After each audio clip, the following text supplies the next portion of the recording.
nơi lưỡi lục dương nia không biết là vậy ban mau đòi nghe su đòi ọt bạch không prăng ấy chả cướp giang cứ trâu tại không prăng chả sáng đôi chỉ ca rosi chẳng chả thom đá bông ôn rosi cứ dương thử pra chả cầm lăng cái cầm lăng chất chả hay pra bạch nhá hay pra đam tôn tiệt chả pe khna dương thơ dương khom sang ta mặt ban pha phong tôn om ta ở vậy môi để ban đòi nghe su nhom cất thang chẳng chả sáng được nhom ro ngày chẳng nhom lụa online chả suốt thà bởi nhom ọt phó nhom ọt chia riêng của mốt chả xua thành nhom độ đại ọt cứ ọt chẳng ấy bạn nhom tha bong ôn trong ban là vậy mũi to tập bong ôn không prăng chả trong ban phải xoái to tập bong ôn không prăng đầm chả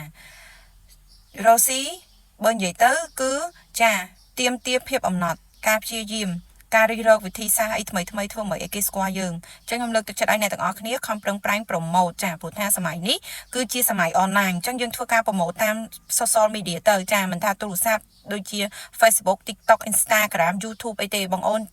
ប្រឹងប្រម៉ូទប្រឹងធ្វើការផ្សព្វផ្សាយឲ្យគេស្គាល់យើងឲ្យច្រើនទៅគេស្គាល់យើងទៅគេទុកចិត្តយើងហើយចាជាក់ស្ដែងដូចខ្ញុំអញ្ចឹងបងអូនចាខ្ញុំមានជាមួយនឹង scrap ធម្មជាតិហើយនឹងប្រេងព្យាបាលសង្វារ Angel ណាចាពីដំបូងគឺខ្ញុំអត់មានគេស្គាល់ទេចាតែដល់ពេលខ្ញុំបោះហើយខ្ញុំព្យាយាមប្រម៉ូទក៏ដូចជាផ្សព្វផ្សាយគេស្គាល់ឥឡូវនេះគឺថាមានបងអូនច្រើនមែនតើចាគាត់តងន់អីចឹងគាត់ឆាតមកកំង scrap ហើយនឹងប្រេងព្យាបាលសង្វារពីខ្ញុំហើយចាដោយសារគាត់ដឹងថាមនុស្សខ្ញុំ